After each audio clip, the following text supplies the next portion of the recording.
Are you ready to imagine with me? Yeah. We need your creativity. Oh, it's such a good question.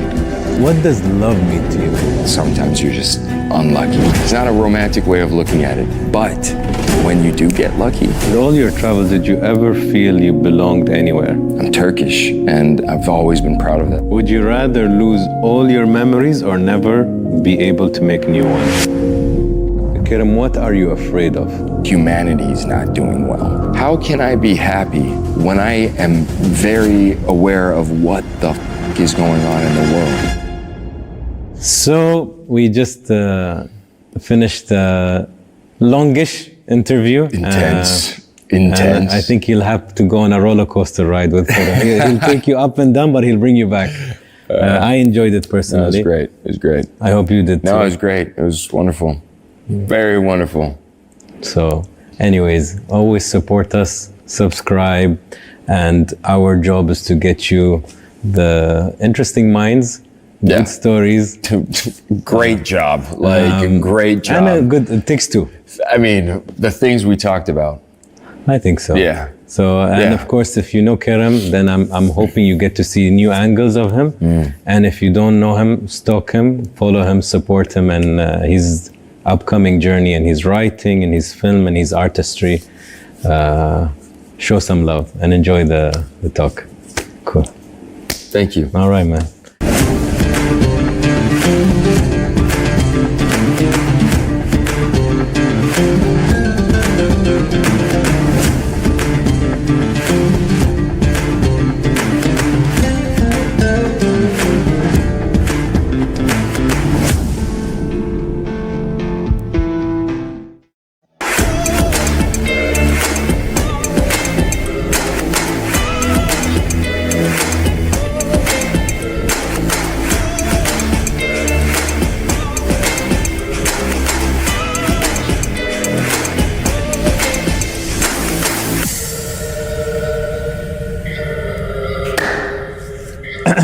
It's crazy how we just like hit it off before even. Like the second we saw each other, we were just like, we didn't even say like, hey, how are you? How's it going? We just went into it. So, it's energies, Kerem. I was just telling the team, I'm like, compare this location with the other 3 locations we just shot at. I was telling my producer too, I'm like, just see the level of calm and serenity or intimacy you get from a certain location. Because in Dubai, I only shoot in my studio, which is a white studio. Yeah. It's a given. When you travel, it's a piece of the puzzle to get it right. Right. You have the best one, I think. No, man. I appreciate it. And yeah, less is more. It's just you and me. So. Yeah.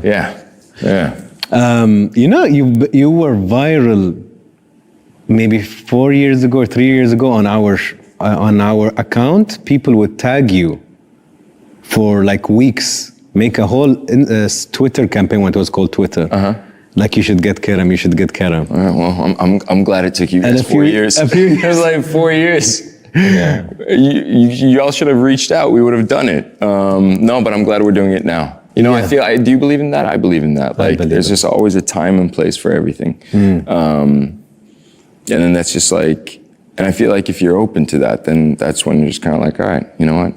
I do like the flow. And that's when you start trusting the flow. Like we're just going deep in.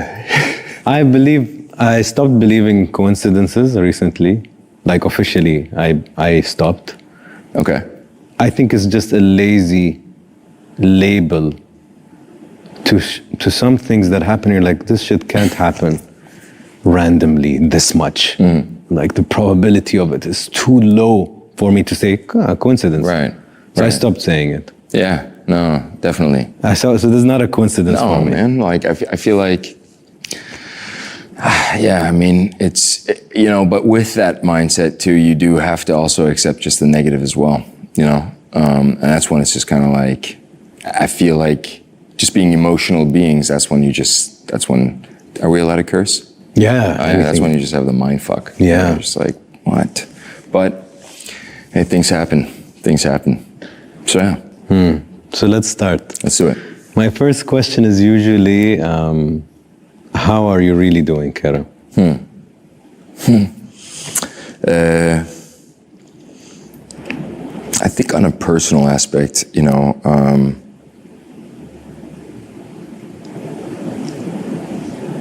it would be wrong for me to complain. So it's one of those things where it's like I can't complain because I think I do have a lot of things to be blessed about, and just being aware of that. That's what's important to me. You know, being aware of many other things, the luck, and all of that stuff, and just counting your blessings for that. But I don't think it really matters how you individually are doing when your surroundings are not doing so well. And so I do believe we're social beings, where we are collective. We were just talking about energy. And I do feel like with science developing in the quantum field, we're really realizing a lot of things we didn't know. Like differences of what actually cause and effect can be and is, and the implements it has, and just all that depth. So thinking about it in that aspect, which I do love thinking about some things in that aspect, I can't say I'm doing well because we're not doing well. The planet's not doing well. Humanity's not doing well. So, and you know, just realizing what you're in, I don't know. I think it's tough. I think it's tough, and it's sad, you know? So how am I doing, and the things that I'm thinking about mainly and feeling, I think it's more this, and it's just a lot of the nonsense isn't stopping. So yeah, I'm concerned. Yeah, it's fair to say. You know, in the most general aspect, yeah, we have issues. We have issues, man. Like, we have issues. And it's sad because, I mean, you think about the things we do for capitalism, right? Like, don't worry, I'm not gonna get into anything like crazy, but just a business structure, right? So if a business isn't performing well, and if the business is literally like, if the employees in that business, like as far as like job satisfaction and happiness is 99% like just not happy and struggling in that business, and 1% is just like, all right, but you change some things, right? You'd fire the CEO, you do that, maybe you go into a different strategy, you do something for that business to do well. Man, the world business it's not doing well, and we're just not doing anything about it. It's just sad. So yeah. Recently I was at an event, and the guy at the event, they just did something really big in Dubai with Xenia. And one of the Xenia guys said, Anas, when I met your tourism guys in Dubai, one of the seniors there said, we run Dubai like a private business. And when you think of it, it's kind of what you just said. Right. Dubai is successful in many regards because the people are happy, we're safe. And that's what it cares about. That's what it cares about. Yeah. Like I lived in Dubai, sorry, I'm cutting you off. I lived in Dubai in 94. And like, it was just the happiest part of my childhood. It was incredible. And it was definitely not what Dubai is now, but there was always an aspect of just safety. Like what is a business's or a country's main job for the people, especially that live there and pay taxes, because you're feeding that business, is, okay, I'm gonna provide you safety, I'm gonna provide you happiness, it's providing you things, a quality of life. So I'm sorry I cut you off, but you're absolutely right. You know, Dubai is a right example. Like, I think if more governments and more countries just followed that basic, it seems common sense, but it's not so common, you will do well as a country. Like, if you at the top really want to do well, it's very short-sighted if you want to only be the 1% and, like you said, the 99 is not happy. You make some money and wealth and you monopolize it, but until when your kids are not probably going to see it. Yeah. So it's not long-term. Yeah. Yeah. You know, But I think that philosophy used to exist a bit more, maybe our parents or our grandparents, because, I mean, you know, you think about it, like back then, it was just kind of like, okay, you pay your dues, you work, you will have a house, you will own a house, you will own a car, and you'll own a summer house. And that was like, that was just kind of like the deal, you know? But like, you look at now, I mean,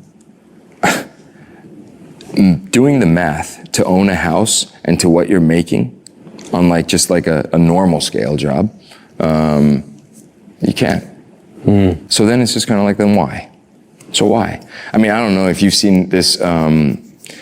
I came across it and I was just so inspired, and I think the world was inspired as well. This one guy, he was working at a tire company or something, and he was kind of like saving up money to learn sailing, and then just wanted to sail to and he pretty much did it. He sold everything, and he got on a sailboat with his cat. Do you know about this guy? Like, oh my gosh, you got to see it. It's just so inspiring. And he sailed, and like. And he did it, you know, and like he just learned how to sail, and he sailed to, I think the Hawaii or the Caribbean, which I know is just like completely opposites. But regardless, the fact that, you know, he did this, and that's the thing, which you're seeing the mindset, I feel like, of a lot of people are going that way. So maybe it is a positive thing, because we end up living life and realizing that most of the things that we think matter don't really matter. And the thing that we're hurting the most is the thing that actually matters. And that's why we're just so disconnected, anxiety-filled, like, just people. Because we're so disconnected from what we're supposed, like, you know, we're not supposed to be wearing shoes. It's disconnecting us from the planet. I was reading how even the way shoes are designed, where they tuck in your toes, that's very unhealthy for you. Oh, look. Supposed to be more like your feet should be spread out. Right. The guy I'm working with, who's actually here, my trainer, Furkan, I mean, that's the first thing we worked on. He's like, you need to be able to, like, look, let's put a string on each of your toe and see if you can push it down. Like, I'll lift it and you won't be able to. You're so disconnected, and this is your feet. Like, that's like... Your base. Yeah. So there's a lot of things we're doing wrong, man. There's a lot of things we're doing wrong. I mean, let's talk about food, right? We're poisoning ourselves. I don't know. But I guess you need to see the wrong to do the right, which I'm hoping. Yeah, in some ways we are getting there, I think. Especially after COVID, people are way more health conscious. Anyways, let me go back to you. Yeah, I'm sorry. Wow. It's going to be like a 5-hour interview. I don't care. Yeah. Who are you, Kerem? Who am I?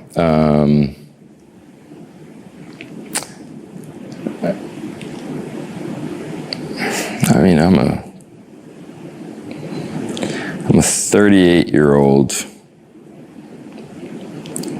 human, which I don't even know what that means, actually, human. But I don't know, man. I'm just some 38-year-old guy who loves what he does. I love acting. I love the whole storytelling process, behind and in front of the camera. Blessed. I'm Turkish. And yeah, but someone who loves the world. I'm just so upset. I love this planet. Like, I love this planet. It's incredible. And I think as I'm getting older, I'm just like appreciating it way more, which I think that's what usually happens, you know? Like, I remember, like, you'd be a child, like my grandfather, he would just like mesmerize over like just like flowers, this, that. And I was like, what is going on? But now I'm just like, you know, I'm just like, guys, look at these colors. But you think about it and you're just like, it is phenomenal. It's phenomenal. And just like, yeah. So I'm someone, I mean, man, I love this planet. I just want some guy who just wants to like live like a good life on this planet. Do some good. But yeah, I guess that's me. Your childhood in 3 words. colorful, accepting, and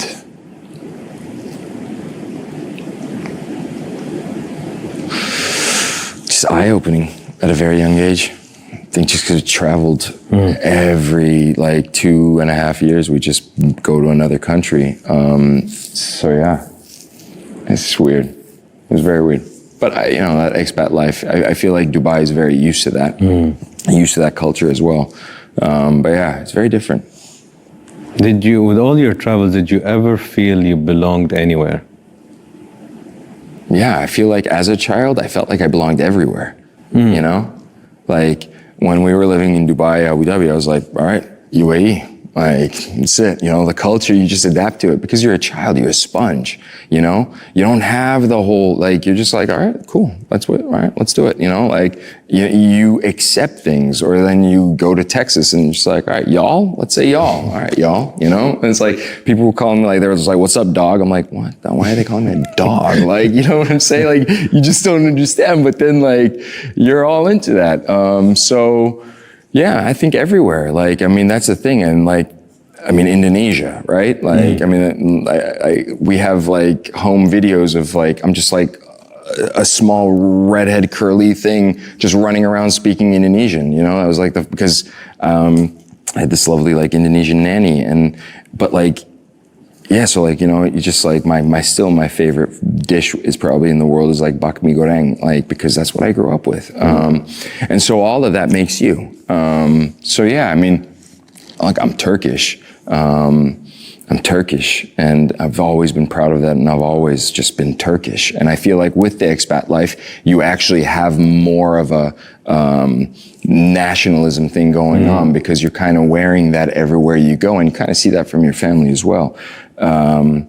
But you also realize that like that's just the color on the palette, and you don't want one color.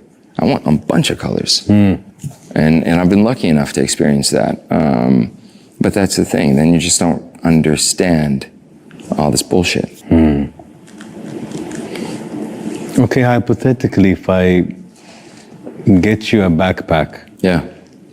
and I bring it to you, and I say, put in all the emotions that you're feeling in this period, and then I take the backpack and I open it, what do I see inside? Like right now? I don't know, man. I think,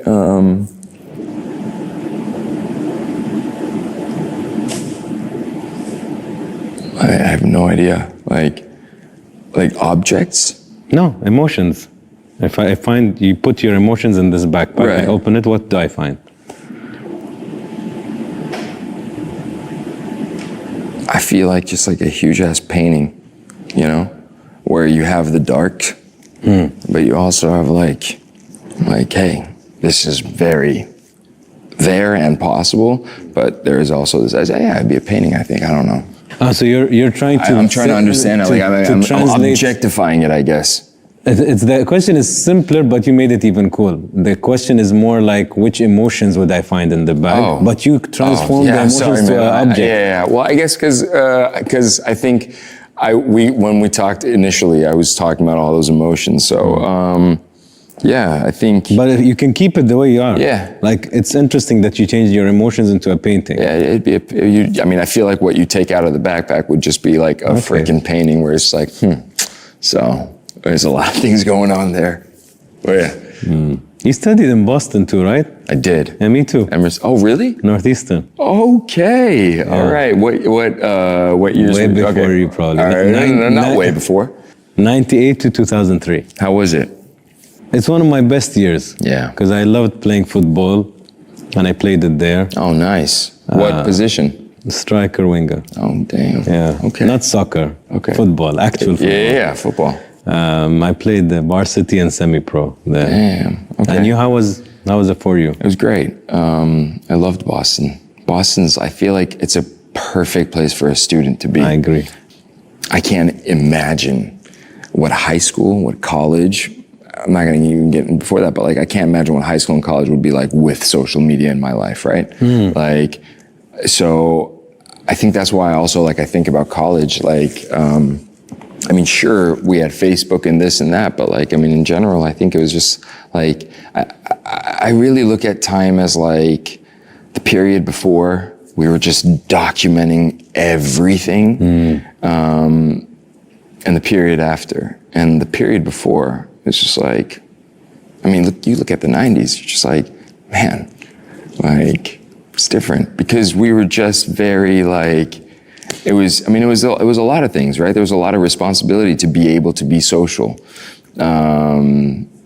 So I don't know, like, I like as we get more lazy, I feel like, you know, just, I mean, back then you really, I mean, I don't know, like even going somewhere or meeting up someplace or, you know, all that stuff, like, I don't know, it's just more, there was more something to it. But yeah, college was amazing. I loved it. You know, I was talking to Esther Perel 2 weeks ago. Okay.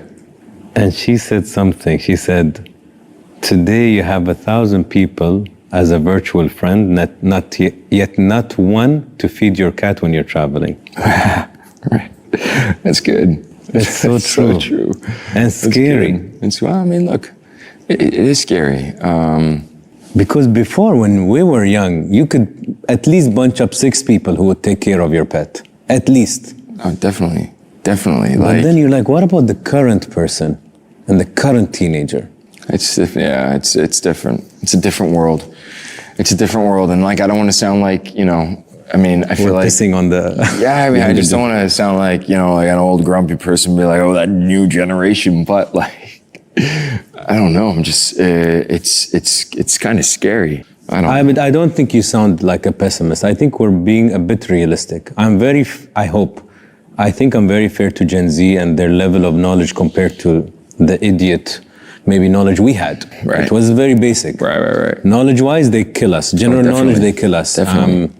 Fighting for what they love and what they're passionate about. So much more active. Earth rights and planet, they're way better. Oh, yeah. But do they lack maybe grit? They can. Resilience? They can. Social skills? They can. Right. Not all of them. So I think I don't want to just critique. There is both. Like Right. Yeah. I mean, look, there's always criticism and everything, but yeah. So Boston was good. Yeah. What does family mean to you? When I think about family, like an image that comes to my mind is just like a kangaroo in the pouch, and like where you have like, you know what I'm saying? It's just like we are that close. That's important. That's important. And that close doesn't mean, I mean, I only see my parents like once a year at a certain time, right? If I'm lucky, it's twice a year at a certain time. And I've been doing this for since I was 17. So it's something, it's also a thing where it's just kind of like, thinking about the amount of time I've spent with them, I'm in my life where I've spent more time without them, always in my life, but it doesn't change a thing. And so that's why it's just like, it just feels very close to me. Because I guess that has made me realize that is what closeness is, you know? Like, even if the person's not there or the people are not there around you, whatever, it's just like with one phone call or with one anything, you just know they're always there. And so, like you were saying, you can have 1,000 friends, but no one's going to look at your cat. And dude, they live right down the street. It's like, you're not going to just like feed it. But that's the thing. Like, so yeah. Family is closeness, is trust. Yeah, I've been lucky. Family's important. Family's, I mean, it's your backbone, I think. It's yeah, your we're backbone. fortunate, I guess. The ones we have a good family. But I would also argue the fact that family doesn't have to be blood. I agree. Like if I mean, you know, if the cards weren't dealt right, or if you just got unlucky in just the whatever, the way of life, then hey, that bloodline, you don't have to consider that family. I agree. You can consider like someone that you're just never, like a friend. Like I have so many friends, I think, so many in the sense that like little but many, where I could literally, they're just my family. It's a chosen family. What are the jobs that you had to do before you actually made it? Oh, jeez.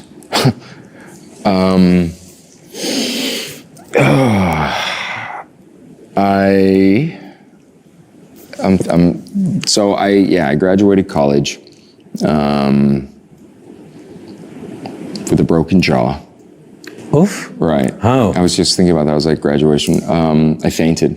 You fainted and you fell on your jaw? Yeah, and broke Shit. it. And How so did it was you just like faint? graduation week, everything. I was just like, I had a wired jaw, and I was like. But how did you faint? I just, I think my blood sugar just like dropped. I mean, at that period, they were just like, all right, it's hypoglycemia. I was just like working out a lot, and just, I feel like, those are also the important things you don't learn about. It's just like, so I wasn't using my body right with like the amount of effort I was putting in and what my intake and all that stuff. So it was something like that. But definitely a horrible experience. Would never wish it upon my enemy, like the jaw. But you also realize you're just like, wow, everything we do in this life is centered around eating, because like you can't eat and your friends are just like, all right, let's go to whatever. And you're just like, what the fuck, So it was an interesting experience. But anyways, the things I did, I'm thinking what my first job was. I was unemployed for a good amount of time.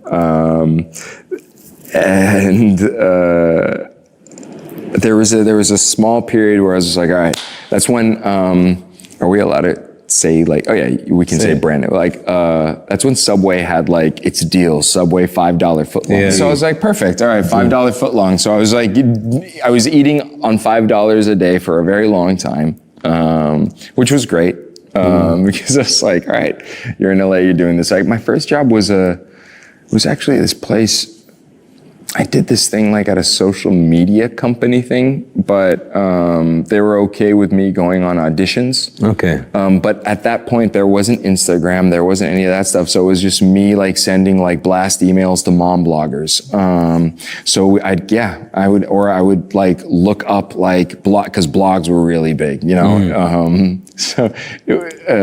like Perez Hilton, like those blogs, like everyone was just like going into blogs. So my thing was mom bloggers. So yeah, I spent a good like 7 months emailing mom bloggers. It's just funny when you think about it. I haven't thought about it in a long time. And then after that, so I got lucky because that was like in 7 months, and my first paying acting, it was a commercial. It was for El Pollo Loco, and all I did was bite into a sandwich.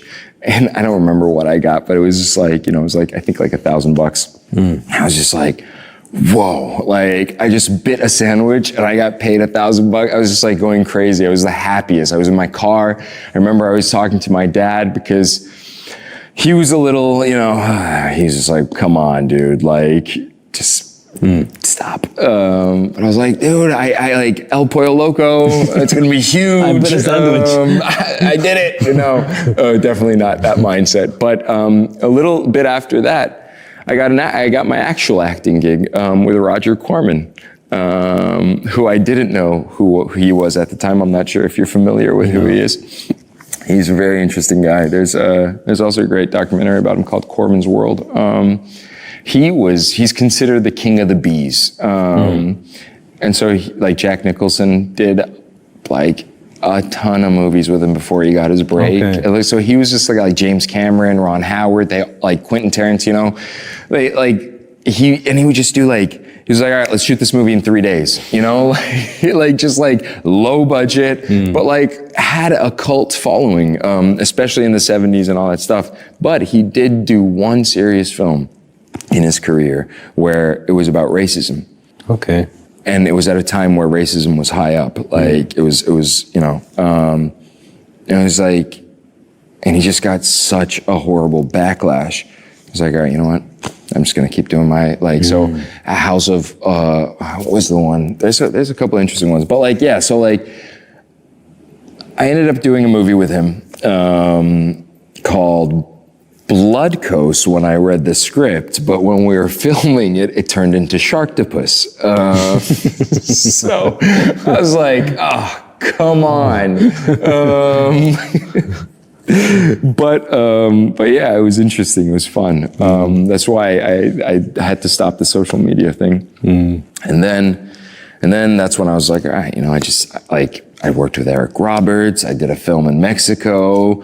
It's like, all right, offers are going to come now. So I'm just kind of like, I'm like, all right, social media job, take care. I'm just waiting. And the movie came out on Sci-Fi, like the Sci-Fi channel. And I was like, all right, perfect. I was like, any minute now. It's like nothing, which is obviously like the case. But I think that's when I was just like, all right, this is not that easy. So that's when I started I was a driver. Some of my friends were working at like agencies. They were doing the mailroom stuff. They were mailroom and then like assistants. So a really, really close friend of mine, Alex Devlin, who I love still to this day, she called me up one day and she was just like, yo, like there's this project. And I don't know. So one thing led to another. Oh, no, sorry. That was Blood Coast. She calls me up and she's like, hey, we need a driver for actors that are coming from overseas who don't have licenses and they need to go on auditions. I was like, perfect. All right, I'll do it. And so I ended up driving some pretty cool people. And it was like, 2 weeks and I was like, driving them to auditions.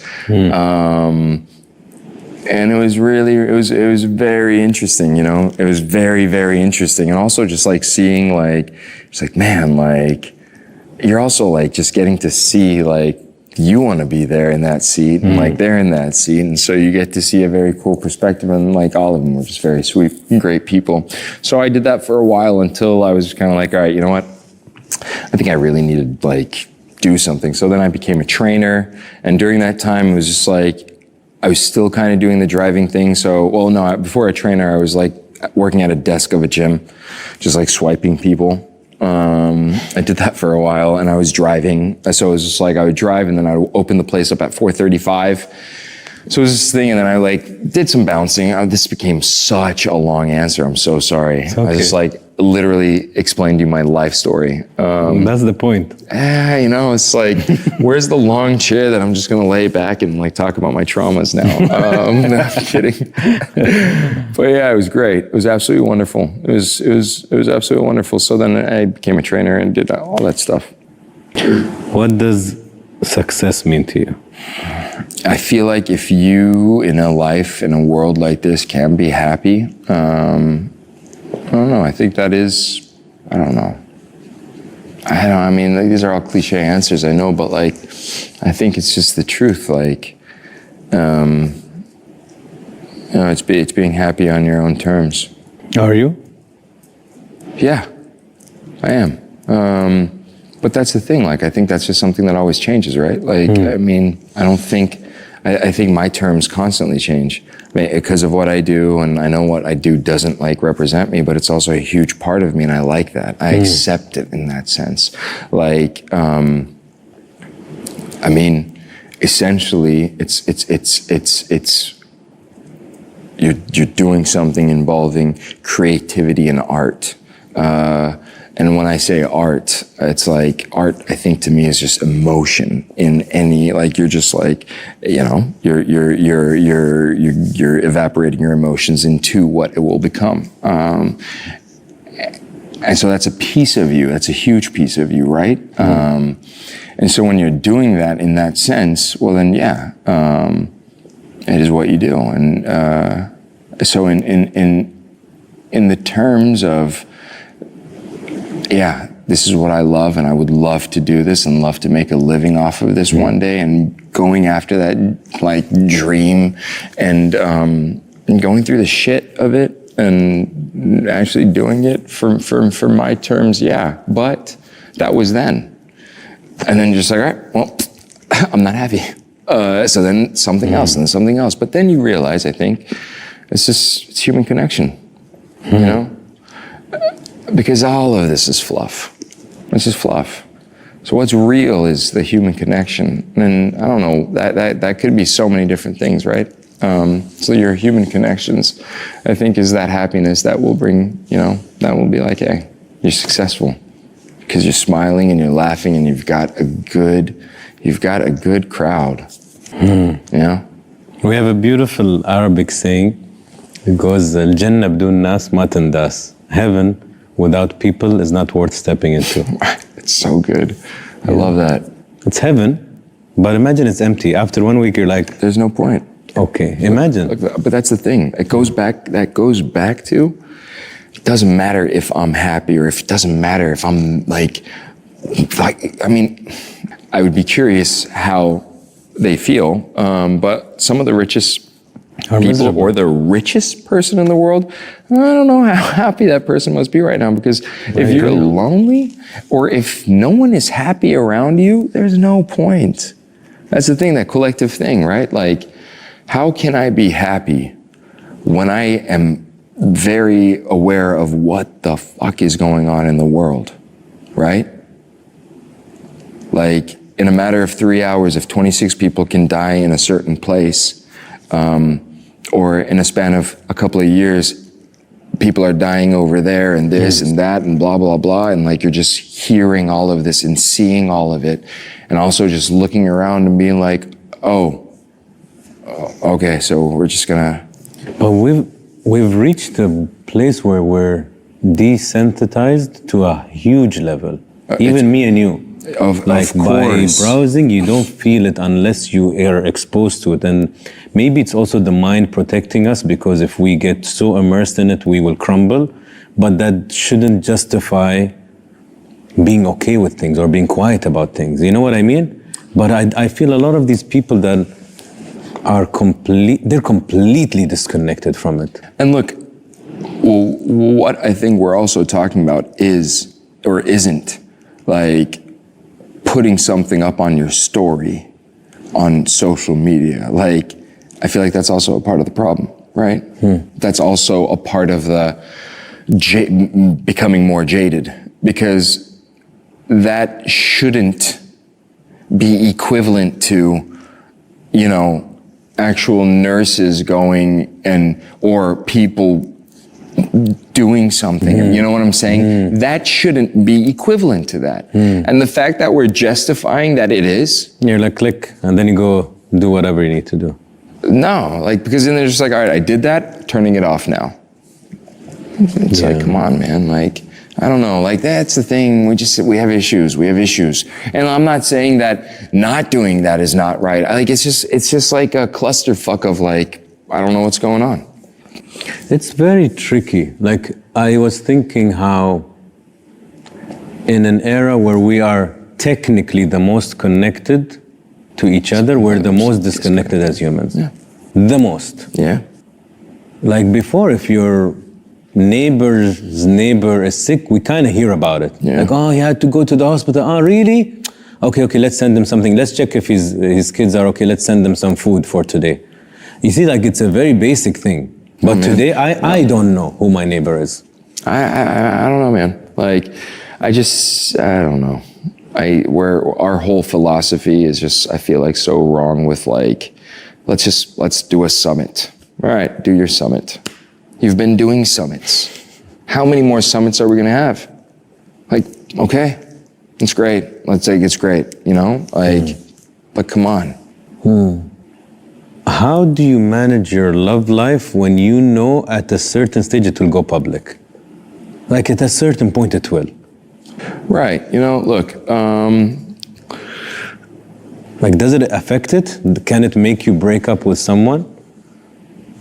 Oh, I think it does affect it a lot. It does affect it. Like, but really quick before I go to that, I was gonna say, like, so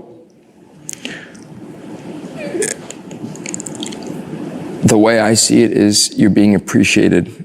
If that's why, if what, also it depends on what you're famous for, right? Like, what are you famous for? If you know that, and if you just want to be true to that, then I think it's okay. And so I don't know, man. Like, and I don't live my life as a famous person. Like, you can ask anyone that knows me back there. I don't wake up every morning and be like, oh, like, I fucking forget who I am. You know, I'm just like, whatever. But yeah, like, do I miss a lot of things? Yeah. But that's why I go some places where I'm just like, all right, they probably don't know me here. So, live my life. So then how do you protect your love relationships if you said that it could affect it? It could make you... Well, it just depends on communication and the person, right? Like, I mean, and I get it. Like, I get it. Like, some people don't have to, you know, I think it's just a communication. I think that's like also one of the main things that lacks in relationships, right? Like hard, open communication, where it's just like, hey, you know, we're in something, or we're about to get into something, or we're gonna do something, or we're gonna be partners. Like, okay, well, communicate some things. It's like, hey, like, what bothers you? What bothers me? Like, I get like, oh, let's figure it out on the way, but like, you also have that's the whole thing, right? To be able to talk. Rather than be like, assume. What I've learned in relationships is it's no one's job to assume. What? Okay. What does love mean to you? Yeah, I think love, I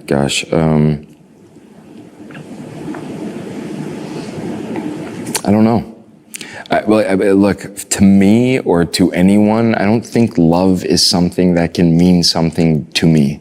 In the sense that I think it's going to sound so like postcard. Okay. I honestly think love is something very fluid. Very fluid. Yeah. And something fluid can change shape and form a lot. So I think love, I do think the Greek were right on the types of love. But I don't know, like, I think, because when you put it in, like, love to me is this, then I will only expect that from that person, that person, that person, that person, that person. That's not fair.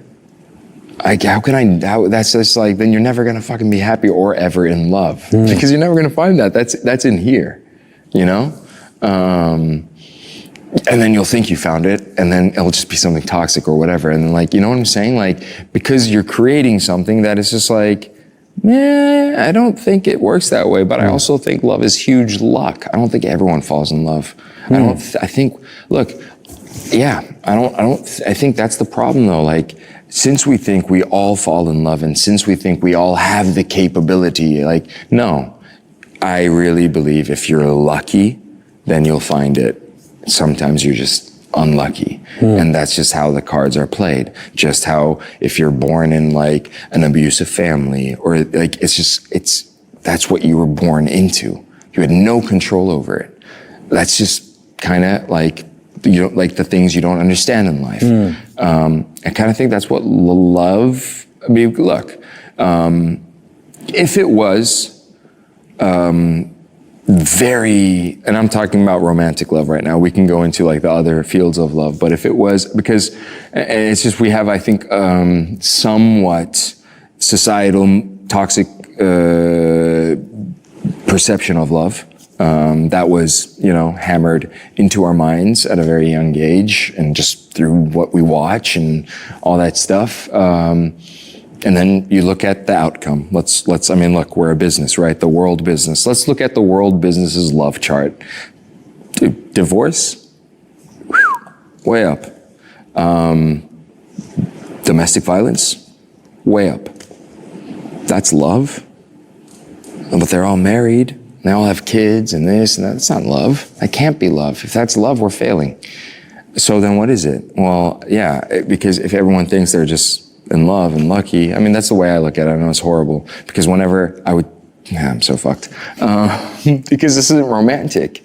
It's not a romantic way of looking at it. But when you do get lucky, well, fuck, it's just, I mean, have you ever felt lucky in your life? How does it feel? Great. Incredible. It feels incredible. You look up at the skies and you're just like, you're just like, I don't even know why I'm crying right now, right? You're just so happy. You see some dumb commercial with like this dog licking its like 80-year-old owner. You're just crying, you're bawling because you're just so happy, right?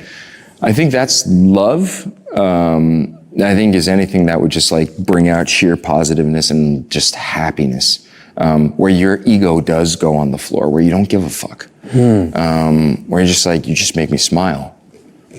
You know, I had an episode that you'll really like. It's with a divorce lawyer called James Sexton from New York. You've probably seen clips of him because he has a lot of viral content. And after over 1,000 divorce cases, I asked him like, would you want to get married or be with a partner or? And he's like, yes, because a lot of people don't get it right, but if you do get it right, that's the thing. You fly. And I truly believe I'd like to aim high and nothing below that. Like I want to give my all to a partner if I get to choose one. Right. And I hope they can elevate me and I add and they add. Otherwise, I don't want it. Right. I'm good. Right. I'm good alone. Yeah. But and I think that's what we're realizing as a society now is I think people are really realizing that, which I think is a good thing. Not a lot of people do want to get married because we can live alone. And it's fine because we do have cell phones to keep us social. We do have the internet. We do have PlayStation and this and that. But I don't know if it would have been the case way back when, grandparents and all that stuff, because, hey, you know, so like humans are changing very much too. And I think that's why we can comfortably talk about this like this. And that's why these kinds of philosophies can come into our lives now, is because you're looking at the way of life. But yeah. But I do think on this point, I think people also, we cannot be delusioned to think that we don't need people. You remember how you said human connection earlier? And that's, for example, I'm a bit entitled to say, yeah, partner, blah, blah, blah. It's because I also have a very good family. Yeah. It's because I have very good close friends. Right. It's because I'm very busy with my job. You're lucky. So I have a support system. Yeah. Now you remove some of those, I'll be very lonely. Oh man, look, I'll be honest with you. And then I'll be looking for a partner, I think, like this. Look, I'll be very, very honest with you. Like, I feel like it's also kind of weird because, I mean, obviously, like, you know, your family and the people close to you are just kind of like, hey, you know, you thinking about getting married anytime? Like, and you're just kind of like, yeah, you know, you still feel like you're 24. It's like, I got time. And you're just like, God damn, I'm 38. So, but with that, like, it is very important because however successful or however you are outside, right? Like I remember one day, like, I don't know, this was like a while back ago, like, but like, you know, I'm in the age where everyone around me is just like, they have their families, they're married and all this stuff. And like, man, like just going home to a house that's just empty. Then you're just like, well, what the hell is the point? It doesn't matter. It doesn't matter if I got some award. Like, I have no one to fucking talk to about. Share. What am I going to do? Talk to on the phone? Hey, mom, guess what? Like, okay, that's great, but like, you know, you want to come home and like, you want to just, I don't know. So like, I think what's important is like, yeah, but like, everything's in the house, right? So yeah, I don't know. You touched on love. You touched about in love. Do you believe anyone can be truly in love with someone if they don't fully understand them?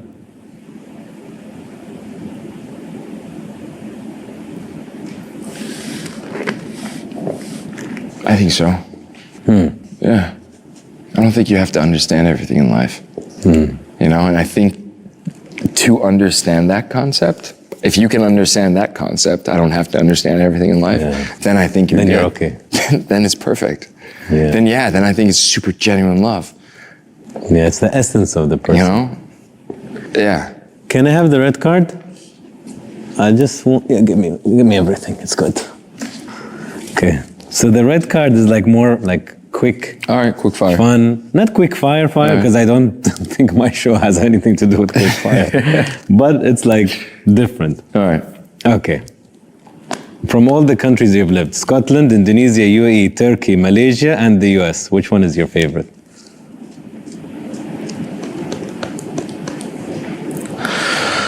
Oof.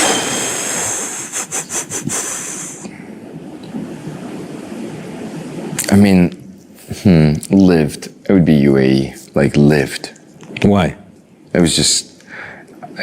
I would like my friends, the life, the lifestyle. It was just, you know, like we were just hopping in taxis when we were so young, going to each other's houses, and like it was just. I loved it, man. I loved it. We were in the UAE at the same time, huh? Yeah.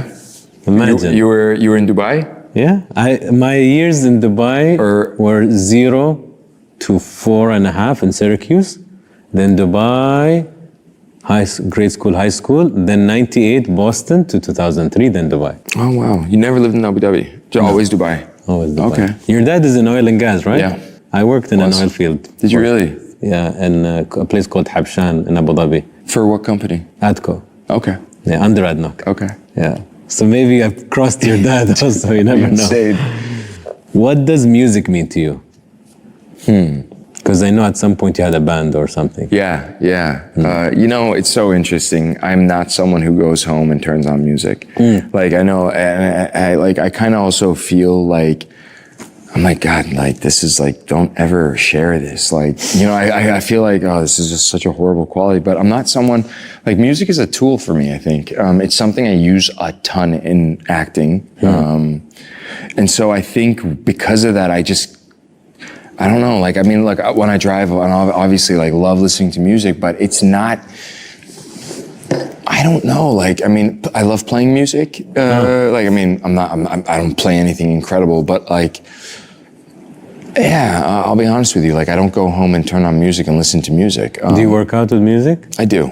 But it's like, I've had the same playlist for like 15 years. You know what I'm saying? Like, I'm not upgrading it. I love listening to like the classics and all that stuff. But like I said, it's a tool for me. It's like when I'm about to be introduced to a new character or a new project, that's when it's 24/7 music, because I'm looking for it. Like, I'm looking for it. So it's a detox in your personal life. Yeah, I think so. Yeah, I think so too. What's the most emoji you use? Oh, emojis.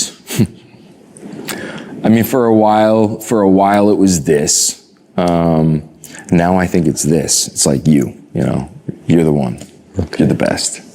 If someone asked you to describe your relationship with yourself in one word, what would it be?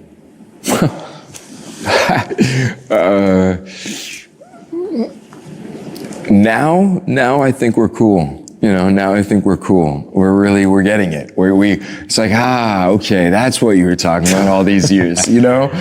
It's like, dude, come here. Like, you know, just like, you know, now I think it's that. I think it's really understanding and respecting the fact that like, you really, this is all you got. Like, this, like, and so it's just like, love it. Like, don't be ashamed of loving it. So it wasn't always like this? No, man, no. Like, I think it was very this, obviously, but like, look, man, like I think if I didn't get lucky with some of the people that came into my life and showed me some things and explained, like I was lucky enough to have some great mentors and just like great, like just people to really like, growing up in societies like this, you can really grow up to hate yourself. And it's already just very well aware everywhere that you do constantly get the message of you're not enough, right? So I think to be like, no, that's bullshit. That's fucking bullshit. For everyone to get in that mindset and be like, I am totally enough. And yeah, so it's just like, but like I said, like 20s, you're just like, fuck, like, what do I need to do? Like, well, come on, you know? You're just like, you're just in the stupid mindset. But then you're just like, no, man. I don't know. Maybe it's just because you're just like, I'm 40. No, I'm kidding. I don't know, man. Yeah, I don't care. I love it. It's just like, that's the thing. But like, you have to realize a lot of things, right? Like, even for men too, like, like patriarchy. Like when you really, really understand that this is a thing that really has a hold on all our throats, it's like, well, you just gotta, no. And then you're just like, well, hey, it's okay to love, right? And it's totally okay to love yourself.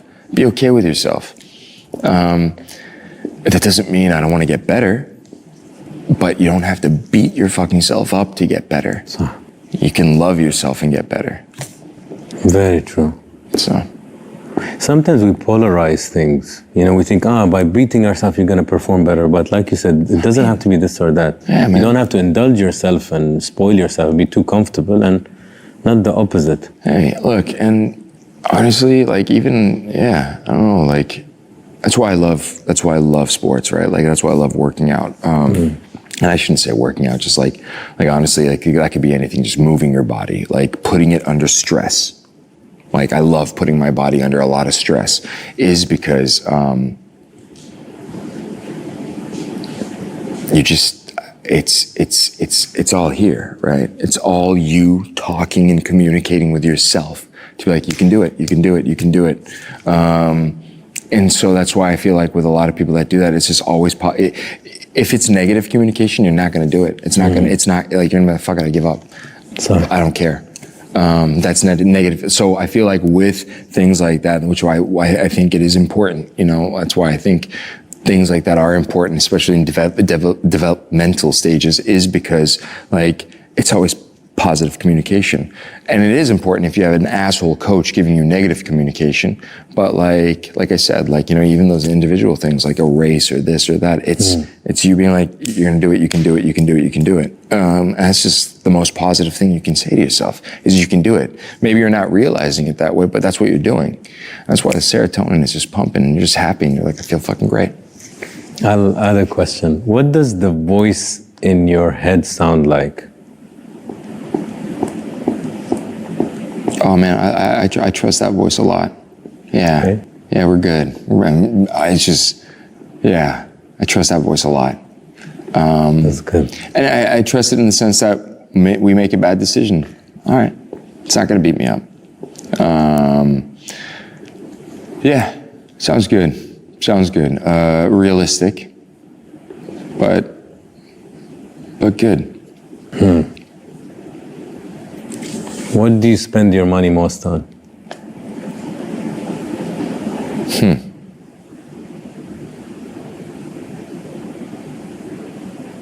I mean, I don't buy clothes. Like I don't know. Like I have things for many, many years. So I don't go into like,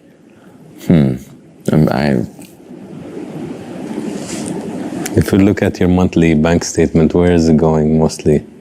Food, jewelry? No, I think it's more so like, I don't know, like, no, food, I mean, I cook. Jewelry, no. I think it would have to be like more like my physio or something, you know what I'm saying? Okay. Like stuff like that. Yeah, that's why I don't really want to say it. Like, yeah, no, but like I think things like that, like, you know, nice. More so like just the people that take care of me. I think it's there rather than, yeah. What is an insecurity that you've struggled with throughout your life?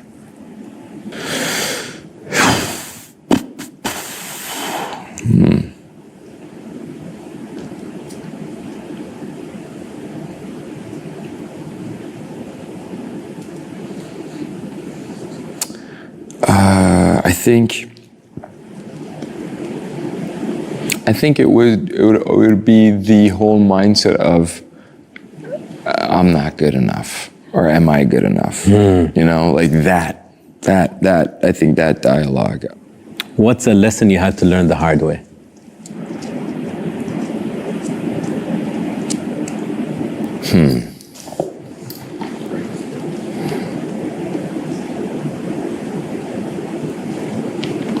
Yeah, I think at a young age, I just learned that nothing in life is forever. Was it the moving or losing someone? No, I lost my best friend at a very young age. At a young age, I was 20, it was 2011. So yeah, that's when just something is taken away from you, just without any warning, right? Like, that's when you're just like, wow, like it's actually not a lot of shit matters. Like, it's just very fragile. Like, so yeah.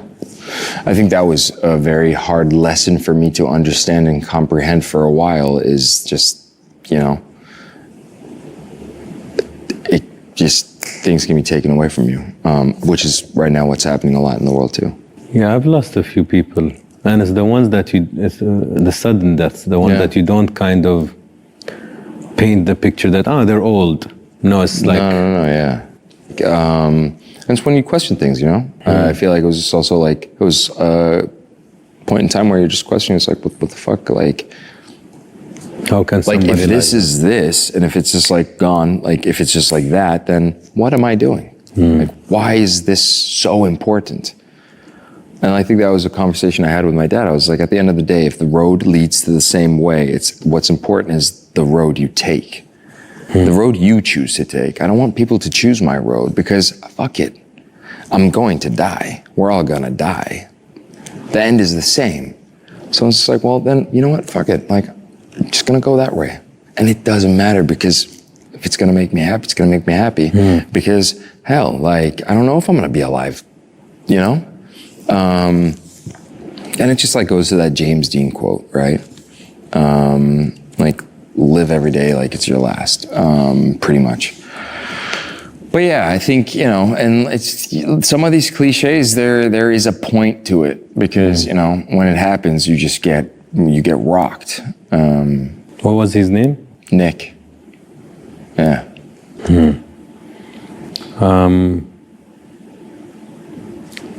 I'll switch to another completely different topic. You said, I might be a bad lover because I love my work so much. Yeah. Does that stand? I don't know. I think you make comments. Well, I think I'll say it this way. Do I believe that? Sure, but I think that's also wrong to say, because you're assuming the love you're going to receive. And that's assuming, which makes everyone look like an ass. So I think when I made that comment, it was just I was assuming, and I don't assume. You just changed my mind, because I sometimes say I'm a part-time lover. Right. Because I feel like we all feel that way. I'm so immersed in I don't have time.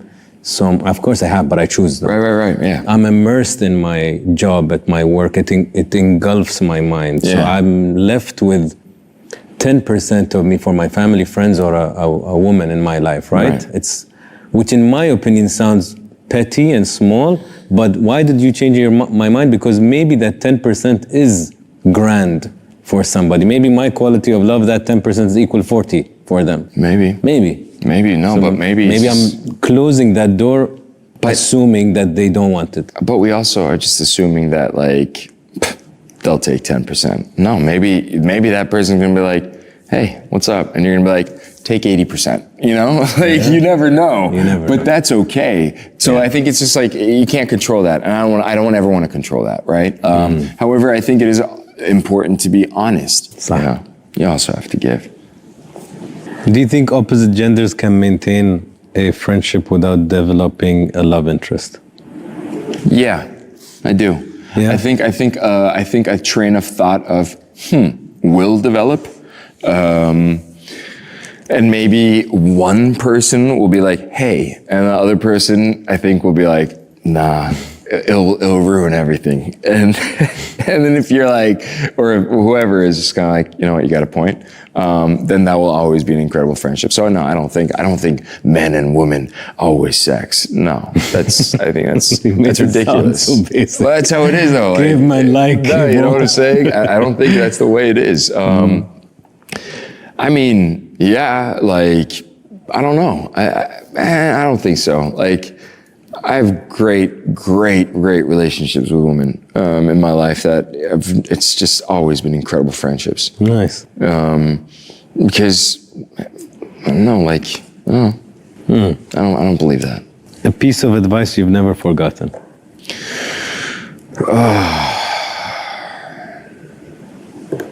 Well, clearly I forgot it. I'm just like, it was something that was just like, so I'm thinking. Was there something, whether in school sure. or? No, sure. I mean, I've gotten incredible advice from incredible people. I've been very, very blessed and lucky to have some wonderful people just come in my life and out, just in different stages. I think, I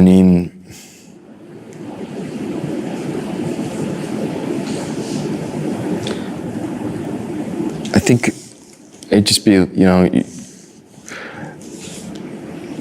like there are a lot of things you can give away, right? Like,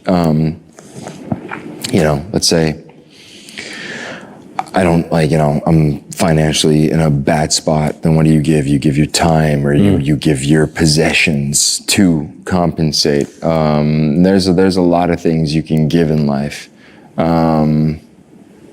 I think that it's just the one thing you should never give is your character.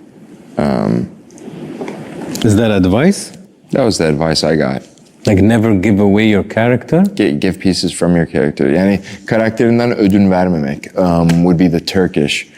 Like kind just of be your true to essence? yourself. Just be true to yourself, whatever that is. Like, you know what I'm saying? Like if everyone's walking right and you need to go left, you go left. Or if everyone's walking left, you go right. It's being true to yourself. And like even Rumi has a quote, which I like, is, you're either appear as you be or you be as you appear. But whatever it is, you make that decision and that's the way you go. You can't be like, all right, now I'm going to do this. Like, dude, I think your morals, sure they can change, but I think there are those set in stone pieces and qualities of what we take that you don't change. Because then you're just not going to be happy. What used to make you happy but no longer does? I don't know.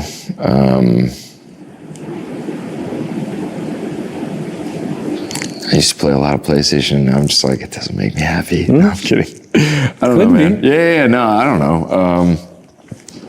I don't know, oh. Okay. Who annoys you the most? The one who reads your message and doesn't reply? The one who flatters you excessively? The arrogant person? Or the one with a cold response? The arrogant person. I swear I had the feeling you choose that. Yeah, the arrogant person. If you hypothetically meet let's say you're single, I think you're not at the moment, but let's say if you were, hypothetically, and you meet a woman that says, I'll be with you, but you delete all of your serious relationship photos and videos, would you? Wait, what?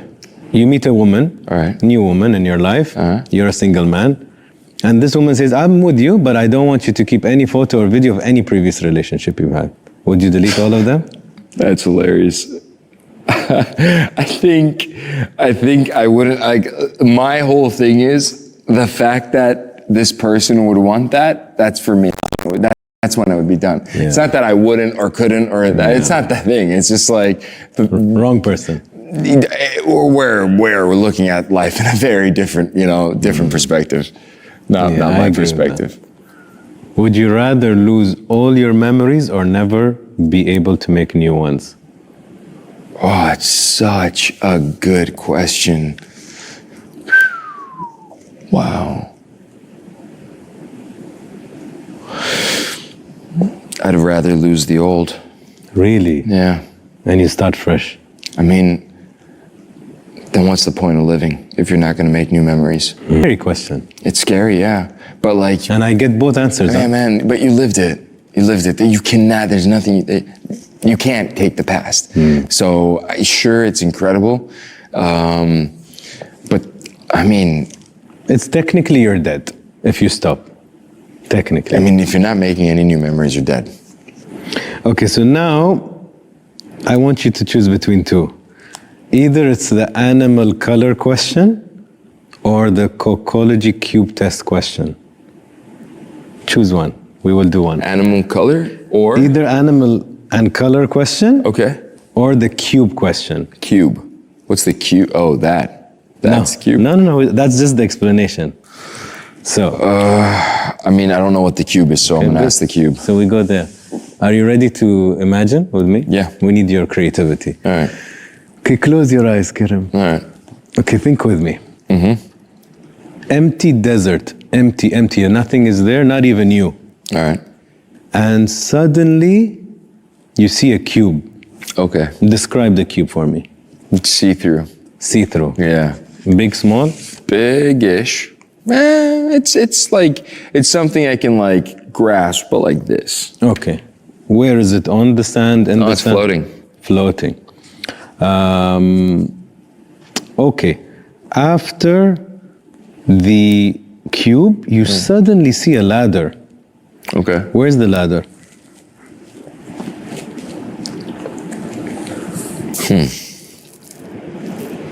I guess it's through the cube. Through the cube. Yeah. Does it go out? Or it's inside only? No. Like it's through the cube up. Okay, and is it more than 12 steps? Oh yeah. What is it made of? Wood. Wood. Okay, after the ladder, you see a horse. Where is it? It's on a cloud. It's very high up. How does it look like? Oh, it's like a black stallion. Okay, does it have a saddle or not? No. Is it moving? No, it's waiting for me. Okay. After the horse, you see flowers. Okay. Where? We're going through it. So they're around the cube or in the... Oh, now we're past the cube. We're on the clouds with the horse. Like I climbed the ladder out of the cube. We went on the cloud. I'm on the horse. We're going through the flowers. Interesting. Then you see a thunderstorm. Okay. Is it big or small? I don't know. It's under me. I'm on the clouds. Okay. Is it violent or calm? Do you know? Well, it's you got the thunder and you can see some lightning and the rain is raining, but it does have a peaceful element to it. And does it affect any of the things we talked about? No. Okay, open your eyes. This is the fastest cube test. The guy's like... Yeah, how is it? Okay. So, this is called the cocology cube test by a Japanese psychologist. Shit, all right. Okay, it's interesting. Right. So what's the problem? So, the cube is you. Okay. And it's technically, it shows your level of confidence and your ego. And so for example, if it's somebody who is shy, the cube starts to get smaller. If it's somebody who's not shy, very extroverted, it's like Burj Khalifa, it's like huge. Right. So you're somewhere in the middle. You said I can grasp it. Yeah. So that's, I would say you're between the extrovert and introvert, between being shy and being social. Yeah, for sure. Interesting. You said it's floating, which is very rare. Okay. And floating ones, I hope I have it here. I know it already. Floating represents creative people. Oh, interesting. And so far, I've done this many times, only creative people answered floating. Weird. It's very rare, like probably 3-4 times. Okay. You said it's transparent, like it's not solid. Yeah. And for something that's transparent, it's your inner world and your attitude on life are still forming into their correct shape. Okay. Yeah. After 38 years, it's still forming. But I could tell, even in the interview. The ladder is your family and friends. Okay. And he said it goes through you. Yeah. It's the cube. Up. It's like part of you, and then it goes up. And the cube is usually, if the ladder is in the same plane, if the plane is above the cube, you see the friends and authoritative. You see family and friends as like you look up to them. Okay. So you look up to your family. And from the way you were talking about your bond, it seems like you also said the kangaroo thing. Yeah. It kind of makes sense. If the ladder is very tall, you know a lot of people, you have few friends. Many acquaintances, few friends. Very true. It seems very you. Yeah. The horse is a symbol of your ideal partner, so your girlfriend. Okay. The beauty of it represents that your admiration for physique and beauty of a woman, right? If it doesn't have a saddle, you view your partner as uncontrollable and unpredictable. The interesting thing is but I was writing it. Is you are here, the family goes through you and you look up to them, and your partner is also, you look up to her, she's there. She's high up there with your family, with your friends, they go all the way there. So that was interesting. The flowers signify children. From in my experience, trampling on children. From my experience, it doesn't have to be always your children, it's children. Okay. You know, and and you said that, the funny thing is that you said the flowers are close to the horse. Yeah. Too close to your ideal partner. Right. So it made it, and then the closeness, if you can imagine it how you did, the closeness, they say that the healthy relationship, the cube shouldn't have the flowers on it, because that can be quite codependent. So your relationship with your future kids might be too like, I can't leave them, you know, like it's too much. But a certain distance is usually healthy. And it's nice that the flowers are attached to your partner. And then the thunderstorm reveals your fears.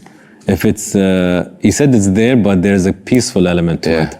And if it doesn't affect any of the elements, that means you have the confidence within you to manage whatever challenges and stresses are in your life. Oh my. Yeah. Wow. It's pretty cool. That's incredible. Yeah. You should do this part for money. It's like, here's your star sign. You know what I'm saying? Like your star chart. Oh, that's incredible. This is our card game. Mix it for me, please. Let's see what one question we'll get from it. We'll choose one. All right. Interesting. That was very interesting. It's a very, I love those and things, you can do, I can send it to you and you can do it with your family. Yeah. It's so interesting. Do I pick one? I'll pick one for you. you. Picking one. Let's see. Let's take this for you. These are cool. Ah, nice. Okay, so I'll ask you the question, and then before you answer, you throw this. This is the way to answer. I'm going to throw it on the ground? Yeah. Okay. What is something that makes you feel powerful? Be honest. What is something that makes me feel powerful? Yeah. Being in tune with myself. It seems like you really worked hard on that. Being in tune with myself. Even with your inner voice. That's good. Yeah. Kerem, what are you afraid of?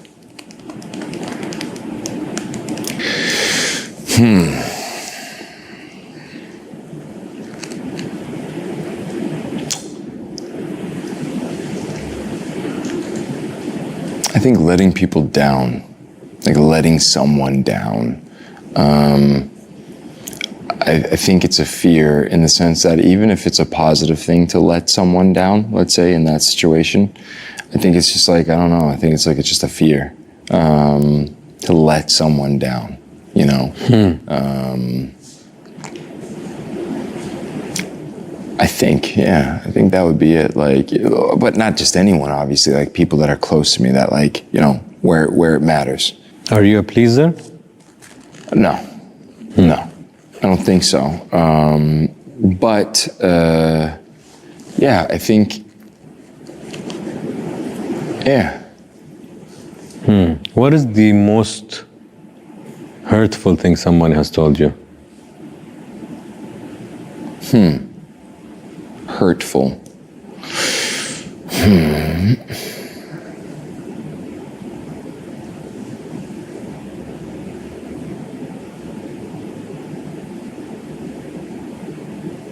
I don't know. I think it'd be something on the lines of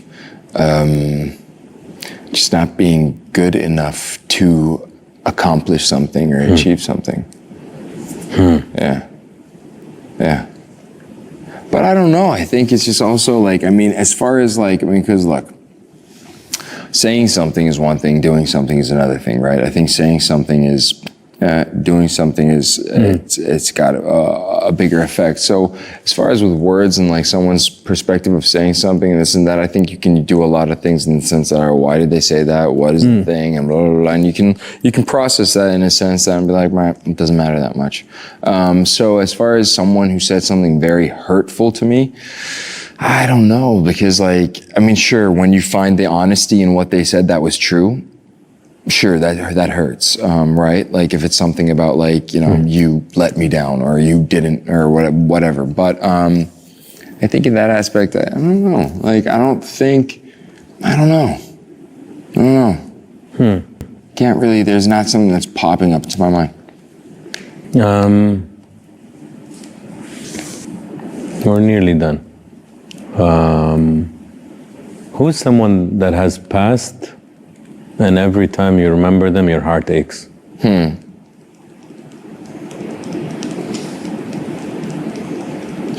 Yeah, I think it'd be my buddy. Nick? Yeah, just because, like, it's just like such a young age. And it's also like, I mean, it's just one of those things where you're just like, hey, guess what? And you're just like, fucker. So yeah, I think it'd be that. Because like everyone else, I'm lucky in my life that there isn't, I mean, I think everyone just had such a great life that passed away already in my life. Like, my grandparents and this and that, or my grandfathers. So yeah, I'd say Nick. If you can call Nick and he would answer today, what would you tell him? I'd be like, where the fuck have you been, man? I miss you. Let's go. Yeah, I don't know. Yeah.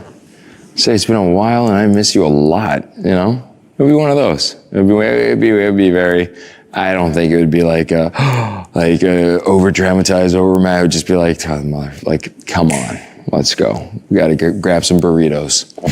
Yeah, something like that. Does the missing still stay? Yeah, I mean, yeah. Yeah. Oh, yeah. When you think about it, when you focus on it, yeah. Yeah. If this were to be, God forbid, hopefully, inshallah, after a long, long life, but let's say if this is to be your last night, and you had no opportunity of communicating with anyone, what would you regret not telling someone? I don't think there is anything like that. Like, I think because immediately I thought you were going to say something else. So, because my first instinct was, all right, like, great, I'm just going to go to some, like, fields, trees, just lay and look at the stars. And so, like, I didn't think about, like, oh, I have to say this or I have to, I wish I called that person. I don't think I feel like my communication with the people that matter to me it's pretty spot on. Well, good for you and good for them. Yeah, no, it's lucky, but it's kind of it's important. Last two. Okay. If I take Kerem's heart, hypothetically, take your heart and I place it outside, what would your heart tell Kerem?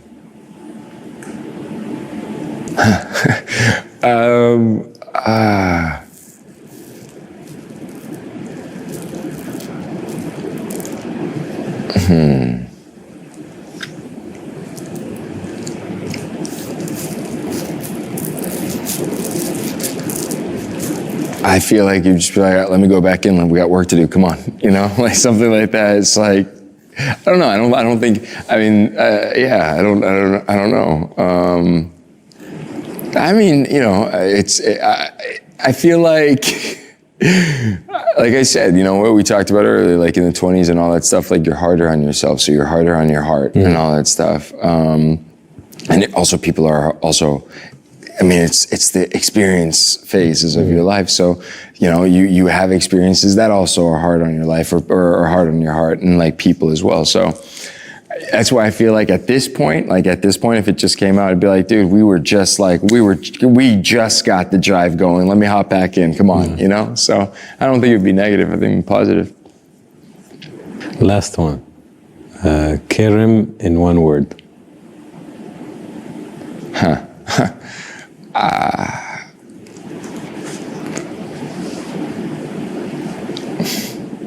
I don't know. Is that 3 words? No, I'm kidding. I don't know, man. One word?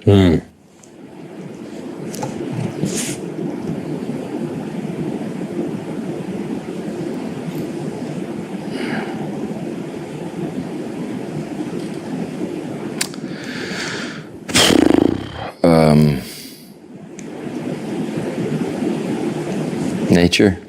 I don't know. Nature. For some reason, I just keep thinking about nature. Why? I don't know. Like I said, when I think about myself as a father, I'm just like always in nature. Like, I don't know. Like, it's just something I care about a lot too. And it's just like, I don't know. Like, to me, it's just home, you know? Like, so that's where I'd really want to end up being. I feel comfortable there. I don't know. Like, I don't know what that means, you know, because that can mean many things. It just doesn't necessarily have to mean woods. It can mean the sea. It can mean that. It can mean this. But I can say this. The happiest I ever am is when I am fascinated by nature. You know, I'm just mesmerized by it. And I think, yeah, I would say nature. You know, because let's be natural. Thank you. Thank you.